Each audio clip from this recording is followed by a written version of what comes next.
pagi, Kak. Selamat pagi. Jadi kita ada di podcast Kesadaran. Nah, hari ini kita akan bincang-bincang sedikit dengan salah satu student staff di Universitas Sanata Dharma. Nah, student staff bagian apa kita akan bisa tanya langsung nih. Tapi sebelum itu boleh kenalan dulu nggak sih, Kak? Namanya siapa, dari mana, terus sekarang bekerja di mana gitu. Oke, ini perlu dari mana aja? Jadi cukup nama aja gitu ya? Boleh dari nama, terus Oke. prodinya dari mana Oke. gitu. Jadi namaku Valen dari Prodi Bimbingan Konseling Angkatan 20. Asalnya dari Lampung. Dan puji Tuhan sekarang bekerja di Dekanat FKIP sebagai student staff Dekanat. Oke, sekarang kerja di student staff Dekanat gitu kan. Ya, Lebih spesifiknya kerja di bagian apa, Kak? di sekretariat. Oke, di sekretariat. Nah, mungkin nih, kan pasti sebelum jadi student staff tuh ada pengalaman-pengalaman dulu nih. Nggak mungkin kan tiba-tiba langsung jadi student staff gitu kan. Nah, mungkin salah satu hal yang paling sering ada di universitas kan pasti organisasi. Boleh ceritain nggak, Kak? Ada pengalaman organisasi atau nggak sebelumnya? Oke, kalau pengalaman organisasi itu sebenarnya aku baru ini ya ikut organisasi, tapi kalau ikut komunitas atau kepanitiaan lain udah cukup sering. Dari yang awalnya semester 1 sudah mulai mengikuti komunitas JKMK. Mungkin teman-teman ada yang pernah ikut JKMK atau tahu JKMK ya. Itu terus menjabat sebagai CU liturgi waktu itu selama 1 periode. Terus lengser dari situ masuk ke UKM Karawitan, terus jadi panitia waktu wisuda beberapa kali, terus pernah ikut mengisi kegiatan wisuda beberapa kali, terus kegiatan prodi dari pelepasan wisuda, kelas meeting, malam ekspresi, terus kegiatan-kegiatan lain, dan sampai akhirnya sekarang menetap di DPM FKIP begitu. Jadi banyak banget ya, Kak, pengalaman-pengalaman yang kayak nggak cuman stuck sebagai mahasiswa kupu-kupu Ya, aja nih betul, gitu, betul. tapi dari UKM udah pernah, berarti dari fakultas ada, dari prodi ada, dari univ ada, udah sudah mendunia nih Kak Valentini. Berarti udah cukup tahu kan tentang sistem organisasi atau kepanitiaan di kampus gitu kan. Cukup tahu. Soalnya kan kalau misalkan kita udah jauh-jauh gitu ya dari luar Jawa, terus kuliah di Sanata Dharma gitu kan, kayak eman-eman banget gitu loh. Aduh, sia-sia banget aku kuliah kalau hanya jadi mahasiswa kupu-kupu gitu ya. Jadi memanfaatkan waktu sebaik mungkin untuk menggali pengalaman gitu. Apalagi disadar banyak banget ya, Kak, entah UKM atau organisasi atau panitia-panitianya gitu kan, yang bisa dimanfaatkan juga gitu. Nah, mungkin aku mau tanya nih, Kak, kira-kira setelah mengikuti berbagai kepanitiaan organisasi tadi itu, apa sih pertimbangan Kak Valen untuk akhirnya oke, aku mau jadi student staff gitu kan? Oke, kalau ditanya apa sih mungkin alasannya ya, kok mau tuh jadi student staff padahal sekarang semester akhir, sibuk skripsi, belum masih ada kuliah gitu ya. Kalau ditanya sebenarnya tuh awalnya cuma coba-coba aja. Awalnya cuma coba-coba, soalnya kan semester ini memang tidak banyak mata kuliah, hanya 2 SKS, terus mungkin ketambah skripsi sama PLP, jadi punya banyak waktu luang. Maka sebenarnya lebih tepatnya biar nggak gabut aja gitu di kos, tapi ternyata juga banyak belajar dan banyak pengalaman yang didapatkan. Jadi lebih tepatnya cuma mau ini sih, belajar bekerja itu gimana. Soalnya kan kita tuh kan dari FKIP ya, pasti alah SPD itu ujung-ujungnya juga cuma jadi guru doang, nggak bisa apa-apa gitu ya.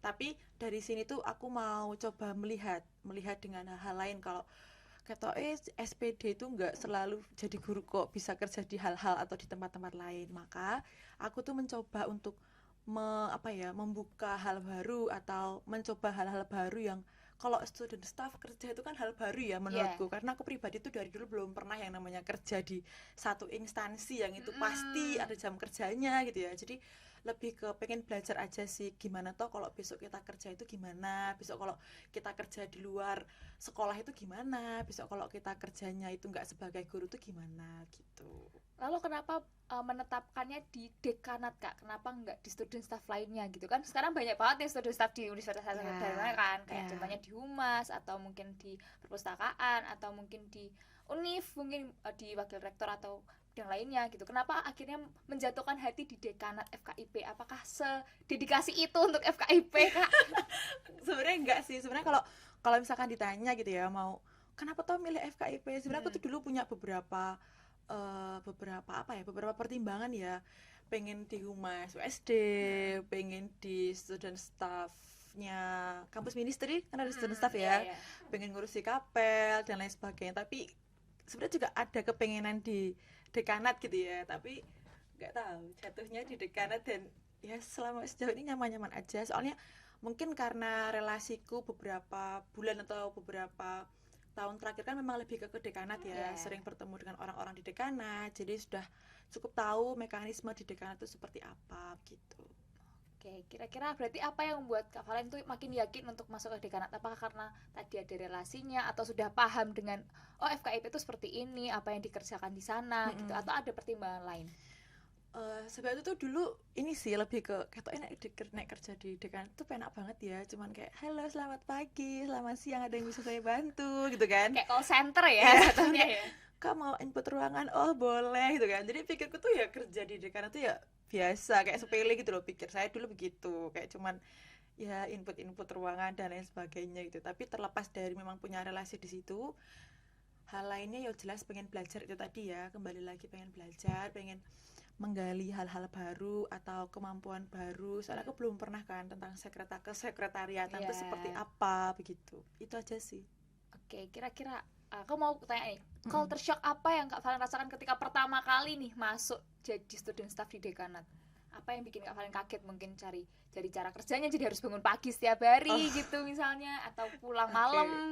Oke, kalau itu sih lebih ke ini ya, karena dulu kan pandanganku kalau kerja di sekretariatan ya cukup surat menyurat gitu ya, buat surat apa, dan mungkin layanan loket itu.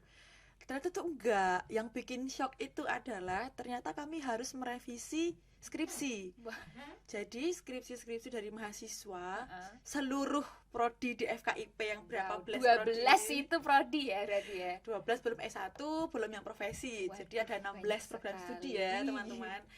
Nah, itu kami harus merevisi skripsi dari formatnya. Itu yang hal pertama yang paling membuatku kaget ya. Ternyata waduh, aku juga lagi skripsi nih masalahnya. Jadi kayak ke distract gitu loh. Aku belum, skripsiku belum rampung tapi aku harus merevisi skripsi orang lain kayak gitu. Terus yang kedua itu ternyata kami juga harus mengurus tentang SK akreditasi. Jadi akreditasi semua program studi di FKIP itu ngambilnya di sekretariat dekanat, dan itu bener-bener itu ribet banget sih menurutku dan susah ya, soalnya surat itu tuh kalau ada yang tipe sedikit aja itu kan langsung mempengaruhi sensitif semuanya. ya itu ya. Betul. Terus habis itu mungkin yang paling membuatku kaget itu sih sama mungkin jam kerjanya. Soalnya kadang tuh lembur, kadang suka lembur, jadi lebih banyak waktu lemburnya dibanding nggak lemburnya gitu. Gitu sih. Itu agak PR ya, tapi mungkin itu juga bisa kebiasaan ya Kak, mungkin besok kalau ketika jadi guru kan juga koreksian banyak. Betul. Bikin administrasi guru juga, kayak RPP dan lain sebagainya. Jadi udah kebiasaan kan harusnya Kak, apalagi kemarin waktu PLP udah merasakan kan membuat RPP kerja dari jam 7 pagi kan kita satu sekolah kan ya, jam 7 sampai jam 4:30 gitu kan, udah kebiasaan dong harusnya Kak. Tapi mungkin kalau misalkan kayak RPP, mungkin kalau kalian RPP, kalau di tempat kami itu namanya RPL. Oh ya. Nah kalau RPL itu kan nggak ada nomor suratnya, nggak ada ditujukan ke siapa, nggak ada tanda tangannya gitu kan. Kayak RPP ya udah isinya materi, metodenya apa, modelnya apa begitu kan. Cuman kan kalau ke sekretariatan tuh benar-benar yang surat menyurat, ini loh ada suratnya, ada nomornya, pakai tanda tangannya siapa, kayak gitu.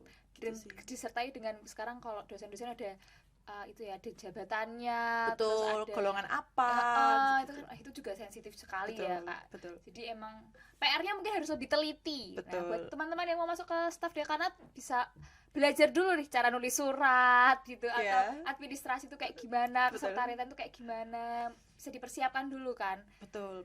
Nah, sekarang kita beralih ke keuntungan. Kira-kira keuntungan apa ya yang Kak Valen dapatin nih ketika Kak Valen tuh masuk jadi student staff? Apakah dapat, kalau gaji itu pasti ya Kak, atau dapat pengalaman misalnya, atau dapat relasi baru, atau relasi dengan dosen gitu bisa lebih baik kan, siapa tahu Kak, bisa nilainya dapat ya.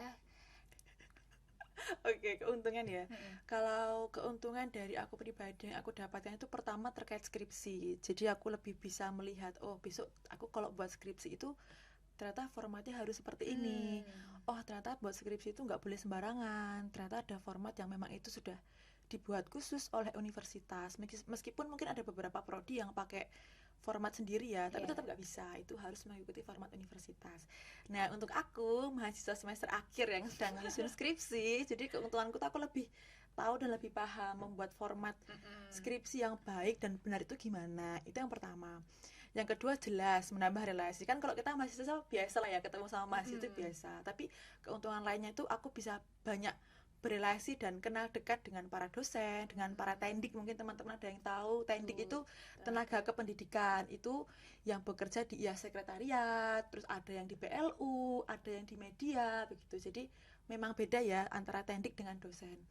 Nah, kalau kita sudah punya banyak relasi dengan ibaratnya atasan kita ya, dosen dan tendik itu akan memudahkan kita ketika besok selesai kuliah gitu ya, fresh graduate itu, aku bingung mau kerja di mana gitu kan. Tapi koneksinya udah banyak itu kan ya. Karena kita sudah punya banyak relasi, maka itu bisa kita gunakan untuk tanya-tanya, Pak, Bu, Mas, Mbak gitu kan. Aku udah rampung kuliah, aku kira-kira ada rekomendasi kerja nggak ya gitu. Gitu sih. Terus yang ketiga mungkin bisa lebih belajar untuk menulis ya, karena kan namanya sekretariat kan membuat surat, jadi itu bisa menjadi apa ya, bahan pertimbangan dan keuntungan juga ya untuk memperbaiki. Mungkin dulu aku buat kosakata jelek banget ini, SPOK ini jelek banget ini gitu kan, tapi setelah belajar jadi semakin baik gitu. Wah, itu teman-teman keuntungannya belajar bahasa Indonesia, jadi biar tahu gitu loh, korespondensi juga bisa dipelajari tuh, surat-surat, kemudian keterampilan menulis, dan ternyata berguna loh. Jadi jangan merasa menyepelekan gitu loh. Misalnya kita kan di bahasa Indonesia di prodiku kan ada tuh Kak pelajaran korespondensi, ada menulis, itu sering banget. Nah, ternyata itu juga berguna teman-teman di dunia pekerjaan itu. Betul. Jadi jangan disepelekan. Ayo perhatikan Bu Aning kalau mengajar korespondensi ya. Oke, baik. Kemudian kira-kira nih Kak, mungkin berarti sekarang ordalnya udah banyak nih, udah kenal dengan tenaga pendidik gitu kan, kemudian ada dosen-dosen juga. Nah, kira-kira suka dukanya nih Kak ketika menjadi student staff, apakah selalu suka atau selalu duka kan? Mungkin gitu. Oke, kalau dari ya suka-sukanya dulu lah ya. Nah, boleh. Kalau suka-sukanya menjadi student staff itu kan kerja dengan jam kerja yang pasti, otomatis sukanya kita dapat upah begitu ya, itu sudah pasti dan sudah jelas gitu.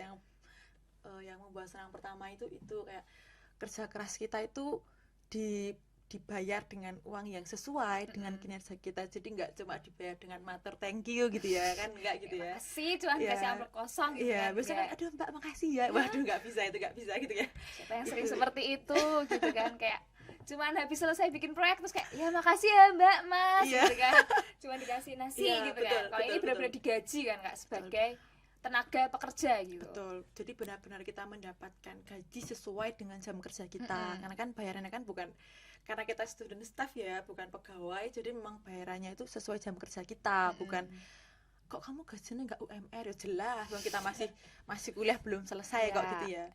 Terus sukanya yang kedua itu banyak bertemu dengan mahasiswa dari berbagai program studi. Benar. Meskipun organisasi itu juga berhubungan dengan banyak prodi, tapi kan memang organisasi itu saya rasa ya udah cuma kayak ketemu sama seumuran kita, sama adik kelas kita. Tapi kan kalau di sekretariat kan kita bisa bertemu dengan mereka bisa alumni, bisa kakak tingkat kita sendiri. Jadi benar-benar lebih mengenal banyak mahasiswa, lebih mengenal banyak karakteristik dan kepribadian mahasiswa, lebih kenal muka-mukanya. Oh ini muka-muka mahasiswa yang tua banget sama mahasiswa tua aja gitu kan, itu bisa dibedain ya. Kalau betul. Udah mulai nanya-nanya skripsi, oh ini berarti mahasiswa tua ini. Betul. Kalau nanya-nanya sertif, oh ini masih mahasiswa muda ya kan. Kadang suka unik-unik ya mahasiswa itu, suka lucu-lucu gitu. Berarti kalau FKIP dari kampus 1 dan 3 ngurusnya tetap di sini Kak? Iya, betul. Semua kampus ya 135 kan, FKIP 135 itu memang semua senternya di sini di Merican gitu ya. Nah, terus keuntungan lainnya itu bisa lebih tahu tentang fakultas ya, lebih jelasnya karena kita berrelasi dengan dekan dan para wakil dekan, dan semua tendik itu kan juga fokusnya ke situ, karena pokoknya dekanat FKIP itu menjadi senternya FKIP apapun itu. Jadi aku lebih banyak tahu tentang seluk-beluk fakultas itu gimana. Terus lebih senang karena bisa dilibatkan dalam berbagai kegiatan di fakultas, tapi bukan lagi dengan mahasiswa, tapi dengan para dosen dan tendik. Jadi banyak belajar, banyak ternyata kalau kita bekerja dengan orang-orang yang usianya jauh 10 tahun, 15 tahun, bahkan 20 tahun di atas kita tuh beda banget sama kalau kita kerja dengan ya ada tingkat atau mungkin seumuran dengan kita tuh kerasa beda banget. Dan dari situ aku banyak belajar tentang pendewasaan diri, tentang membentuk karakteristik diri, membentuk kepribadian untuk lebih sepertinya aku kalau lagi di tempat ini bersama dengan orang-orang yang jauh lebih usianya di atasku tuh aku harus bersikap seperti apa dan lain sebagainya. Kalau tadi keuntungan ya, terus kelemahannya ya, bukan kelemahan, dukanya ya suka lembur, itu jelas dukanya. Suka lembur pulang malam, belum nanti ketambah harus mengerjakan skripsi, belum ketambah nanti masih ada tugas kuliah begitu. Terus dukanya lagi hal lainnya mungkin kalau mendapat teman kerja atau partner kerja yang mungkin nggak sesuai dengan apa yang kita harapkan. Terus mungkin apa lagi ya, sejauh ini ya aku alami hanya itu sih. Tapi jadi banyak sukanya daripada nggak sukanya. Puji banyak sukanya gitu. Tapi aku tadi meng-highlight satu hal yang cukup unik Kak. Berarti kan selama ini ternyata Kak Valen menemukan pembentukan karakter nih dalam pekerjaan gitu. Betul. Bagaimana cara menempatkan diri, mungkin beradaptasi ketika besok kerja. Pasti kalau jadi guru kan besok jadi guru muda dulu kan ini, ketemu dengan guru yang sudah sepuh-sepuh gitu. Ternyata sudah dibiasakan nih, jadi bisa menempatkan diri, memposisikan diri. Nah, itu juga penting Kak untuk mungkin aku juga ya sebagai mahasiswa FKIP ya, karena kan mungkin sejauh ini aku cuma belajar hanya dalam lingkup sesama dengan mahasiswa, tapi ketika besok bekerja dengan orang yang lebih tua atau orang yang lebih punya pengalaman, nah di situ kan lebih diuji lagi gitu kan. Untuk yang soal partner kerja nih, wah itu sering banget mungkin ya kita menemukan partner ya tidak sejalan, nggak usah di pekerjaan Kak, mungkin di organisasi juga sering banget gitu di kelas juga kayaknya sering banget gitu. Tapi ya belajar profesional juga berarti kan Kak, gimana meskipun kita nggak suka sama orang itu atau kita kayak ini orang kayak kok nggak disiplin banget atau nih orang kayak tugasnya nggak keteteran gitu, tapi kita gimana membawa diri untuk tetap profesional. Jadi bekalnya Kak Valen untuk bekerja sudah cukup ya Kak kira-kira atau masih kurang? Ya sebenarnya tuh kalau mungkin karena aku tuh orangnya tuh bukan tipe orang yang mudah puas ya. Jadi aku tuh misalnya aku ikut organisasi ini, aku bisa, aku harus lebih dari ini nih, pas lebih aku bisa. Jadi tuh kayak banyak hal yang aku kayaknya nggak bakal bisa puas dengan apa yang aku dapatkan gitu ya. Jadi sebenarnya aku masih punya keinginan untuk ya syukur-syukur kalau besok masih punya kesempatan untuk naik ke universitas misalnya gitu sih. Nah ini pertanyaan yang sangat klise Kak, yang biasanya sering ditanyain ke mahasiswa yang bekerja dan kuliah. Bagaimana cara membagi waktunya Kak? Kalau tadi Kak Valen sempat cerita juga kan, kayak sering lembur gitu. Nah, gimana cara membagi waktu antara kerja dan kuliah? Kalau itu sebenarnya fleksibel ya, karena kerja di dekanat FKIP itu juga fleksibel. Kalau jamnya kita kuliah ya, pasti dari mereka juga akan mengizinkan kita kuliah.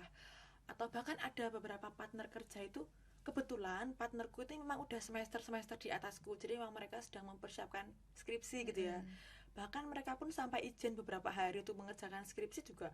Nggak apa-apa, memang fleksibel karena kan kita tuh student staff ya, kembali lagi kita bukan pegawai di situ yang punya jam kerja atau yang punya waktu cuti, yang punya waktu terbatas begitu. Karena kami ini student staff dan dibentuk untuk belajar bekerja dan membantu di situ, maka sejauh ini fleksibel. Jadi kalau misalnya kita nih, misalnya aku lah gitu, Bu, saya besok ada kuliah di jam ini sampai jam ini, maka saya izin dulu, boleh, nanti setelah selesai kuliah ya masuk kerja lagi. Tapi kalau pembagian waktu gitu ya, sebenarnya awal-awal aku juga sempat keteteran dan kewalahan ya. Ternyata kerja 8 jam kerja gitu ya, hampir setiap hari. Jadi dari pagi sampai sore kita di kantor, baru udah capek sampai kos udah malas banget mengerjakan skripsi dan lain sebagainya. Tapi kembali lagi ke tanggung jawab sebenarnya. Kalau memang sebenarnya tuh mau cepat atau enggaknya kita selesai kuliah itu kan tergantung kita ya. Jadi kalau aku pribadi membagi waktunya ya jelas pulang kerja istirahat dulu, mandi dulu gitu, leha-leha dulu, istirahat dulu. Tapi kayak ingat dulu aku punya tanggung jawab skripsi yang harus segera diselesaikan begitu. Makanya ya emang sedikit terforsir ya, apalagi dengan aku yang masih terikat dengan satu organisasi itu emang bener-bener wah luar biasa lah pokoknya rasanya. Tidak bisa didefinisikan tapi bisa dirasakan kan teman-teman dari emosinya dari dengan organisasi. Tapi itu juga cukup challenging ya Kak, berarti harus bagi antara organisasi, kemudian ada pekerjaan dan juga tugas pokoknya nih sebagai mahasiswa gitu kan. Itu memang memang aku merasakan itu cukup berat ya. Mungkin banyak teman-teman yang merasa tuh berpikir, alah student staff gampang kok gawean, lah kamu loh cuma linggo doang gitu misalnya. Alah kamu lah ya kuliah cuma tinggal skripsi tok. Alah organisasimu loh mau lengser kok nggak bisa dihalah-halahin ya teman-teman. Soalnya kalau kita terikat dengan beberapa banyak kegiatan tuh memang cukup memforsir Tenaga, diri ya, pikiran, hati juga ya, hati kayak juga gitu, mental. makan mental. Terus belum kalau kita dapat omong-omongan dari orang Heeh. lain, belum kalau ada mahasiswa yang bilang kalau lah jangan kamu nih memperumit skripsiku loh gitu. Soalnya kan kalau skripsi itu kan memang yang aku bilang tadi ya harus dicek lagi formatnya. Jadi banyak mahasiswa yang kayak mengeluh itu loh, kayak alah kamu nih ngerepotin malah ngel-ngeli gitu. Jadi lebih sabar aja menghadapi situasi yang ada, lebih legowo aja Oh, gitu. betul. Oke, jadi kayak banyak apa ya? Berarti di sini aku bisa mengambil kok banyak pengalamannya jauh lebih ke buat diri sendiri ya Kak, Iya, betul. untuk membentuk karakter diri. Ini sekarang Kak Farhan lebih sabar ngadepin Iya, karakter orang. Oh ternyata orang tuh saya banyak banget karakternya gitu loh, nggak betul, cuman kayak yang kita lihat mungkin di prodi cuman orang-orang yang paling mentok paling ngeselin ya udah kayak gitu, tapi ternyata ketika kerja ketemu lagi kayak orang, kok ada orang yang ngeselin ini gitu iya, kan ya. betul. Dan kalau sudah kerja itu lebih diajarkan untuk mandiri ya. Apalagi kalau misalkan kayak aku nih semester akhir tuh nggak bakal ada lagi momen-momen kumpul sama temen-temen, nggak bakal ada lagi momen yang habis Healing gitu pulang kan. kuliah gitu kan kayak kita makan di PKL itu Waduh, ada. waduh, Jadi waduh. benar-benar sudah jalan sendiri-sendiri. Bahkan teman-temanku juga ada yang jadi asdos, ada yang mengurusi akreditasi, ada yang kerja di luar kampus. Tapi memang sudah tidak punya banyak waktu untuk hahaha dengan teman-teman gitu ya, kayak bahkan aku sendiri juga merasakan aku punya beberapa teman dekat yang memang sekarang sudah tidak sedekat dulu karena kami sudah sibuk dengan dunia kita masing-masing. Jadi lebih ke ya apa-apa sekarang sendiri aja gitu, kita nggak bisa bergantung dengan orang lain, kita nggak bisa bergantung dengan apapun yang ada gitu ya. Makanya dari awal itu aku sempat beberapa kali dengar kalau itu buat temenmu tuh diajak masuk organisasi, dia nggak mau kalau nggak ada temennya. Wah ya wes skip wae nek no. Soalnya kalau semakin kita sering bergantung dengan teman kita, itu nanti itu rasanya di akhir-akhir kayak kita merasa aku Aduh nggak punya, kesepian, iya aduh nggak punya temen nih, aduh nggak punya sendirian, kok teman. aku mendadak sendirian ya Akhirnya gitu. pikiran kita negatif kan, kayak loh kamu kok temenan sama dia, kan kamu temanku gitu loh. Jadi kalau sekarang itu memang lebih diajarkan untuk mandiri dan jalan sendiri ya, jalan sendiri, bertahan di pundak sendiri, Iya, bertahan di mendadak kaki sendiri. introvert gitu Iya, kan ya, mendadak aku introvert. merasakan banget loh dek, bener-bener aku berubah menjadi orang yang benar-benar introvert yang kayak di kos aku nggak mau, bukan nggak mau sih lebih tepatnya, karena Udah udah capek kali ya udah capek. berinteraksi dengan banyak orang Betul. gitu, jadi memanfaatkan waktu ketika pulang ke kos ya udah tidur istirahat gitu. Betul, jadi kayak bener-bener wah aku kata jadi mahasiswa sangat introvert sekali nih gitu ya, gitu sih. Sepertinya itu yang akan terjadi di saya tahun depan Iya, ya, tahun betul. depan persis gitu kayak Iya, oke, aku betul. sudah mendapat bayangan ketika menjadi mahasiswa tua aku akan seperti apa, aku akan Iya. sibuk seperti apa gitu. Apalagi aku juga punya tertarik untuk bekerja gitu loh Kak, Iya, jadi student betul. staff gitu kan.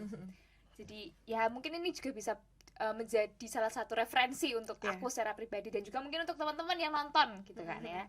Nah mungkin terakhir Kak, kira-kira bisa memberikan tips atau saran atau wejangan gitu untuk teman-teman yang mahasiswa yang masih mungkin mempertimbangkan nih, kira-kira aku pasti pengen jadi student staff tapi aku takut gitu. Kira-kira ada nggak saran, kesan atau wejangannya? Sebenarnya kalau dari aku pribadi tuh kamu ada dua pilihan. Kamu mau menitik beratkan dirimu itu ke ketakutanmu itu, atau kamu mau membuka diri, membuka relasi, membuka pandangan baru bahwa nek kamu mau maju ya kamu harus berani. Tapi nek misalnya kamu aduh aku pengen kerja tapi aku nggak berani, aku takut. Lah nek kamu selalu bergulat dengan ketakutanmu, dengan ketidakberanianmu, mau sampai kapanpun ya kamu akan tetap stuck di situ, kamu nggak akan pernah bisa jalan. Maka untuk teman-teman yang mungkin Paula dan teman-teman yang aku pengen kerja tapi gimana ya kak alurnya, aku pengen bekerja tapi aku takut, aku nggak berani, dicoba dulu. Semua hal itu perlu dicoba dulu. Kalau kalian punya kemauan tapi tidak mau mencobakan sama aja ya, usahanya sia-sia. Jadi kalau dari aku pribadi mungkin tetap kembali ke pribadi masing-masing ya, dengan dua pilihan tadi, kamu mau maju dan berkembang atau kamu mau berhenti dengan ketakutanmu, berhenti dengan kekhawatiranmu.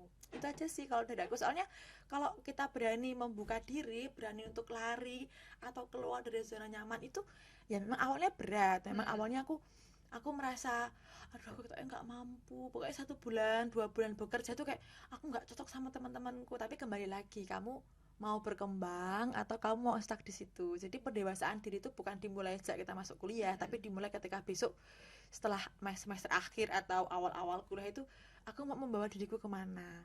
Soalnya kalau menurutku pribadi, kalau kita fresh graduate terus belum punya pengalaman apa-apa, tidak pernah ikut organisasi, mungkin belum punya pengalaman bekerja, itu akan sia-sia dan kamu besok akan kaget aja gitu bertemu dengan orang-orang yang kamu sekarang sudah pasti bekerja di suatu instansi dengan gelarmu, lalu kamu akan ditempatkan dengan orang-orang lain yang mungkin gelarnya di atasmu. Itu kamu akan kaget kalau kamu tidak punya pengalaman bekerja. Tapi kalau student staff itu kan kamu diajarkan dari hal paling kecil, dari penulisannya, terus gimana cara kita melayani dengan bahasa yang baku, bagaimana kita, karena kan kalau di dekanat itu tidak hanya melayani mahasiswa ya, kadang sudah ada alumni, kadang ada bapak-bapak ibu-ibu, bahkan simbah-simbah yang masih mengurus ijazah dan lain-lain gitu ya. Jadi kalau dari aku pribadi tadi itu ya, kembali ke dua pilihan itu, kamu mau maju atau kamu mau tetap berhenti dengan ketakutanmu itu, begitu. Nah itu teman-teman, jadi buat teman-teman yang mungkin masih ragu, masih bingung, masih bimbang, kayak aku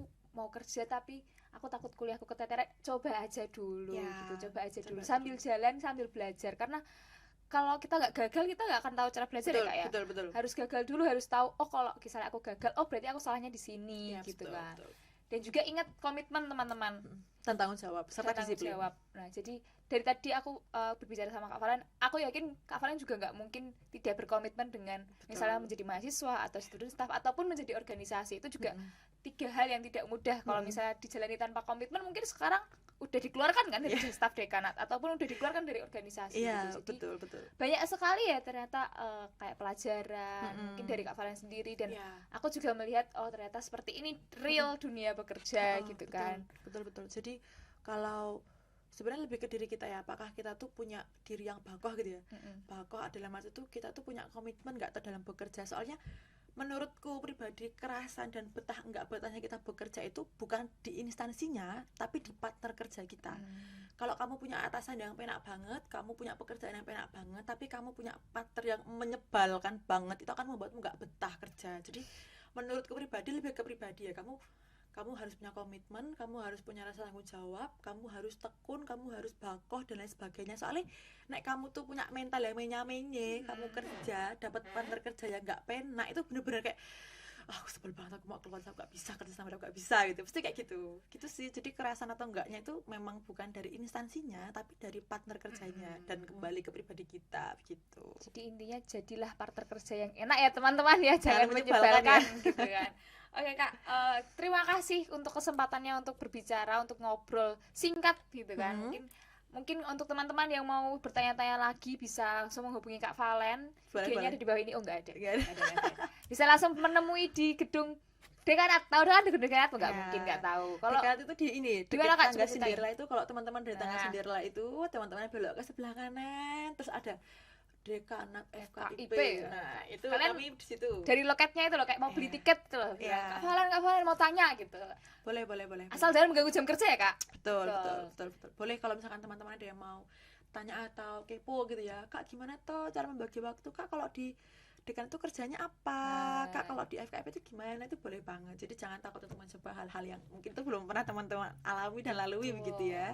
Gitu. Jadi jangan takut, silahkan dicoba, silahkan tanyakan Kak Valen yang sudah merasakan mungkin ya gitu kan. Sekali lagi terima kasih ya Kak untuk kesempatannya. Semoga tadi pengalaman sharingnya gitu kan bisa menjadi bekal buat kami adik-adik atau mungkin teman-teman gitu kan yang memerlukan pandangan mengenai dunia pekerjaan di perkuliahan. Terima kasih ya Kak. Sampai jumpa lagi. Juga mengucapkan terima kasih ya Paula dan teman-teman karena sudah memberikan saya kesempatan dan ruang untuk berbagi cerita dan sharing terkait kerja, kuliah, organisasi gitu. Jadi terima kasih juga. Oke, terima kasih teman-teman juga udah menyaksikan dan menyimak podcast hari ini gitu kan. Ini masih narasumber utama. Nanti masih ada cerita-cerita seru lainnya mengenai teman-teman yang juga bekerja di student staff tapi di bidang lainnya gitu. Jadi sampai berjumpa di kesadaran lainnya. Bye-bye.